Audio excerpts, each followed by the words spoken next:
السلام علیکم ورحمۃ اللہ وبرکاتہ۔ اعوذ باللہ من الشیطان الرجیم، بسم اللہ الرحمن الرحیم۔ دوستو، آج میں آپ کو محرم الحرام کے بارے میں بتاؤں گی۔ محرم الحرام ایک ایسا مہینہ ہے جس میں قتل و غارت سے سختی سے منع کیا گیا ہے۔ دوستو، قتل و غارت، لڑائی جھگڑا کرنے سے تو ہر وقت ہی منع کیا جاتا ہے، لیکن اس مہینے میں منع کرنے کی خاص وجہ یہ ہے کہ اس مہینے میں حضرت حسن اور حضرت حسین رضی اللہ تعالیٰ عنہ کی شہادت کا واقعہ ہوا تھا۔ دوستو، اس مہینے میں حضرت محمد صلی اللہ علیہ وآلہ وسلم کی پیاری نماز سے حضرت حسین رضی اللہ تعالیٰ عنہ کو میدان کربلا میں شہید کر دیا گیا تھا۔ حضرت حسین رضی اللہ تعالیٰ عنہ کو جس بے دردی و شفقت کے ساتھ قتل کیا گیا تھا، یہ سنتے ہی پوری انسانیت لرز اٹھتی ہے۔ سیدہ ام الفضل بنت الحارث رضی اللہ عنہا سے روایت ہے کہ وہ رسول اللہ صلی اللہ علیہ وآلہ وسلم کے پاس آئی اور عرض کیا، اے اللہ کے رسول، میں نے رات کو ایک قبیح خواب دیکھا ہے۔ آپ صلی اللہ علیہ وآلہ وسلم نے پوچھا، وہ کیا ہے؟ تو کہا، وہ بہت سخت ہے۔ آپ صلی اللہ علیہ وسلم نے پوچھا، آخر وہ ہے کیا؟ تو آپ نے کہا، مجھے ایسا لگا آپ کے جسم کا ایک ٹکڑا کاٹ کر میری گود میں پھینکا گیا۔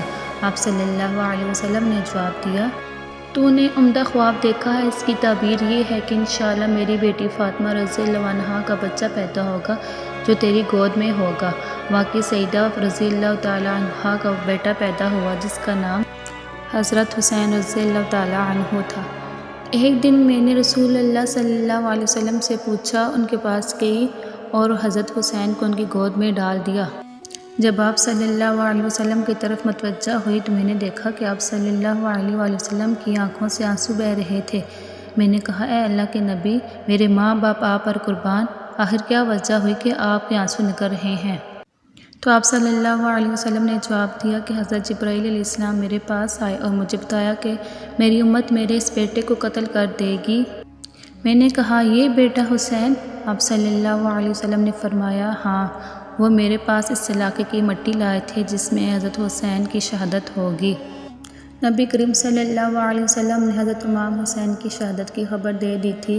ام المؤمنین حضرت ام سلمہ رضی اللہ عنہا سے روایت کرتی ہیں کہ رسول اللہ صلی اللہ علیہ وآلہ وسلم نے فرمایا، مجھے جبرائیل امین نے بتایا کہ میرا یہ بیٹا حسین عراق کی سرزمین میں قتل کر دیا جائے گا۔ میں نے کہا، جبرائیل، مجھے اس زمین کی مٹی لا کر دکھا دو جہاں حسین کو قتل کر دیا جائے گا۔ بس جبرائیل کے اور مٹی لا کر دکھا دی کہ یہ اس کے مقتل کی مٹی ہے۔ حضرت محمد صلی اللہ علیہ وآلہ وسلم نے اپنے نواسوں کی تربیت بہت ناز و نعم کے ساتھ کی تھی۔ ان کے ادنیٰ ادنیٰ تکالیف پر بھی پریشان ہو جاتے تھے۔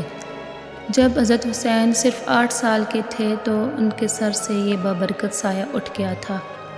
جب 40-50 برس کے ہوئے تو مدینہ کی طرف روانہ ہو گئے۔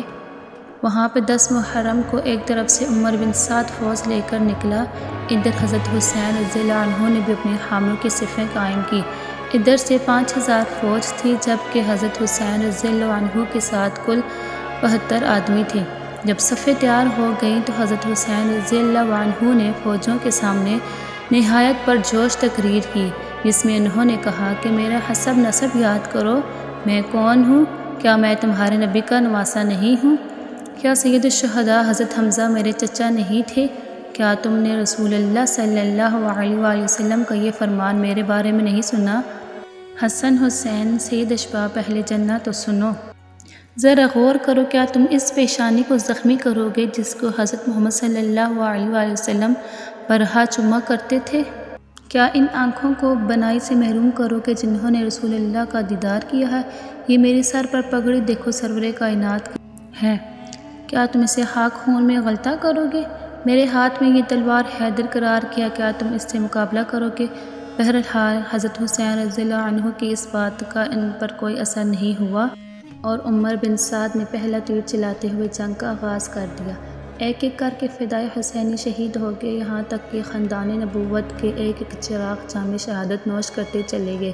سب سے پہلے علی اکبر شہید ہوئے، پھر حضرت حسن رضی اللہ عنہ کے بیٹے حضرت قاسم نے جام شہادت پیا۔ عین لڑائی کے دوران حضرت حسین رضی اللہ عنہ کے یہاں ایک بچے کی پیدائش ہوئی۔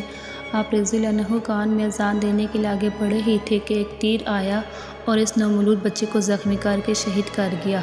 آپ نے وہ تیر حلق سے نکالا تو خون کا فوارہ پھوٹ پڑا۔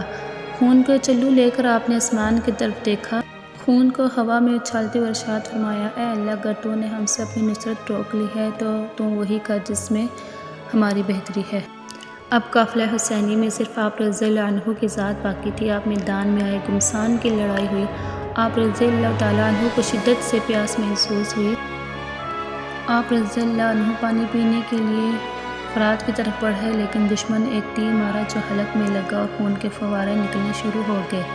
زرہ بن شریک تمیمی نے بائیں ہاتھ اور شانے پر تلوار ماری، جس کی وجہ سے آپ رضی اللہ عنہ گھوڑے سے گر گئے، اور سنان بن انش نخعی یا شمر ذی الجوشن آگے بڑھا اور آپ کے سر کو تن سے جدا کر دیا، پھر گھوڑا دوڑا کر نعش مبارک کو رون ڈالا۔ حضرت رضی اللہ تعالیٰ عنہ کا سر کوفہ لے جا کر عبید اللہ بن زیاد کو دیا گیا۔ اس نے سر مبارک کے لب پر چھڑی ماری تو زید بن ارقم صحابی رضی اللہ تعالیٰ عنہ نے منع کیا، پھر یہ سر یزید کے پاس بھیجا گیا جو اس وقت دمشق میں ہے۔ انہوں نے یہ دیکھ کر افسوس کا اظہار کیا اور کہا کہ قتل کے بغیر بھی یہ مسئلہ حل کیا جا سکتا تھا۔ جب حضرت حسین شہید ہو گئے تو آسمان پر ملائکہ میں قہرام برپا ہو گیا اور بارگاہ خدا میں عرض کی، حسین تیرے برگزیدہ اور تیرے رسول اللہ صلی اللہ علیہ وسلم کا فرزند ہے۔ خدا نے ملائکہ کے سامنے حضرت قائم کی تصویر ظاہر کی اور فرمایا، میں اس کے ذریعے ان سے انتقام لوں گا۔